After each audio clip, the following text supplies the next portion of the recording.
As I was on my way to home with relief in my mind, happiness on my face, excited to meet my family, too hungry to have lunch together. As I entered the heavenly abode, I just felt like chanting. They say home is where the heart is. That's where my mind lives. Well, last we talked about the features of the first order kinetics. Today is the day to discuss the characteristics of the zero order kinetics. Welcome all to IS Pharmacology Difficult Podcast. I'm your host, Dr. Radhika Vijay, MBBS MD Pharmacology, and this is the audio hub to get the best simplified basic tips, strategies, methods, and lots of ideas to learn better, understand better, and make your concepts crystal clear.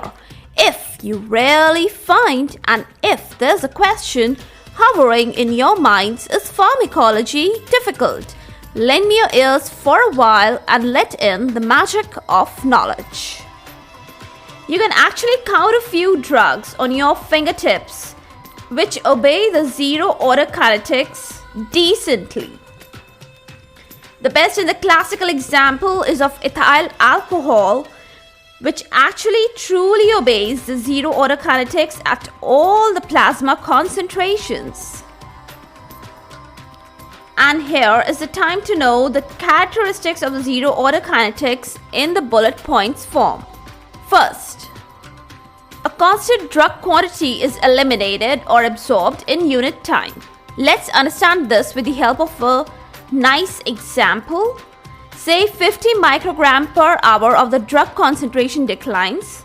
To start off with, we take 150 microgram per ml. In the first hour, it declines the 50 microgram per ml and the concentration becomes 100 microgram per ml. In the second hour, again 50 microgram declines and the concentration reaches to 50 microgram per ml, while after the third hour, all of the 50 microgram per ml is gone and there is no concentration of the drug left. It all vanishes away. Second important point, there is a fixed rate to govern the elimination rate of the drug. And please mind it, there is no relation to the plasma drug concentration. So if you increase the dose, that would really be of no help to raise the extent of elimination. So just don't do it in vain, don't do it. Third important point, what are you in for about plasma half-life? Will it be constant? No ways. It's never ever constant for the zero order drug kinetics. Fourth important point, while you plot the plasma concentration time curve, the plasma fallout curve is steeply linear and the log curve is actually curvilinear. So it's so opposite to that of the first order kinetics curve. I hope you remember that. It's totally opposite.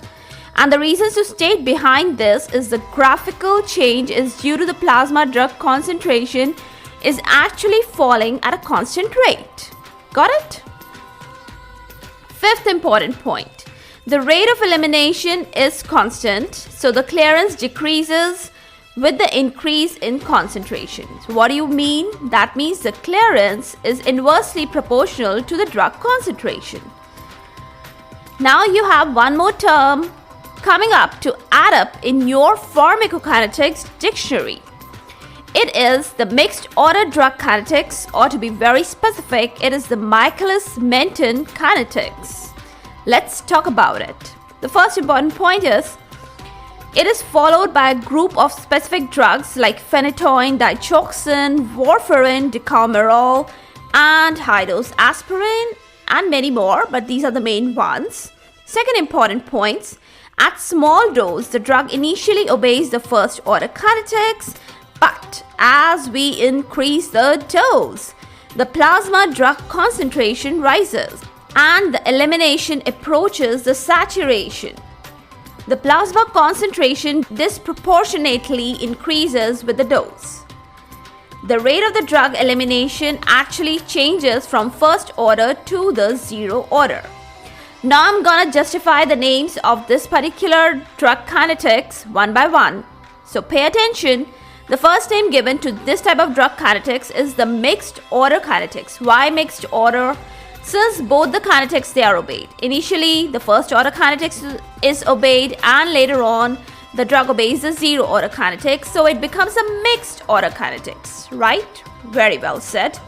Second important term for this particular type of kinetics is capacity limited elimination. Why is that so? As the metabolizing enzymes and elimination processes, they are saturated at very high concentration.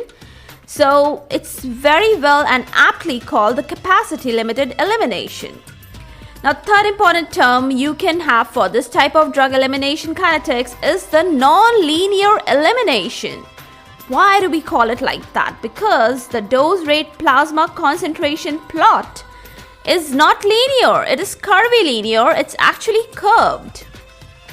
So you can rightly and nicely call it non-linear elimination. Now you need to understand one thing. Very important thing is there is a risk associated with the changing kinetics. As the kinetic changes from the first order to the zero order, the plasma half-life, that is the T half of the drug, also changes with the dose. Now with the maintenance dose, this plasma half-life is constant, but the plasma half-life actually increases with the increasing dose. Now you might be wondering what can be done about it. Let's brainstorm the possible solution. Are you getting one? Okay, let me suggest you something. You can nicely monitor and maintain the plasma concentration at a steady level. As the slight increase in dose, it's gonna spike up the plasma concentration. That's quite dangerous, and there are full chances that the drug toxicity can ensue. And yes, now the last few statements of mine, they are dedicated to the blood flow dependent elimination. What do you mean by it? It simply means that the elimination capacity or the ability of the organs of elimination. You remember, no, these are the liver and the kidney.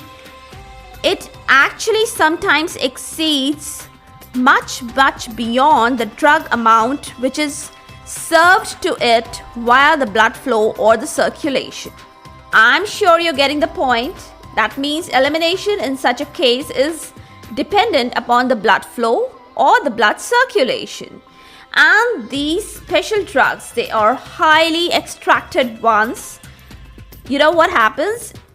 In a single passage through the liver or the kidney, their complete elimination is ensured. So that's all, my dear folks. Before I disperse again, I want to revive the strong feel as you take your way to home after your long day's work or your long time spent away from the home.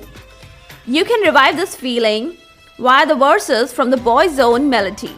Children on the street still playing their games. The smiles on their faces have never changed. I hope it's all the same. There's a picture hung inside my mind. There's a letter telling all is fine. Coming home now. It's been so long now. Gonna get this somehow. For all the updates and latest episodes of my podcast, please visit www.ispharmacologydifficult.com, where you can also sign up for a free monthly e-newsletter of mine. It actually contains a lot of updates about medical sciences, drug information updates, and my podcast updates also. You can follow me on different social media handles like Twitter, Insta, Facebook, and LinkedIn. They all are with the same name, Is Pharmacology Difficult.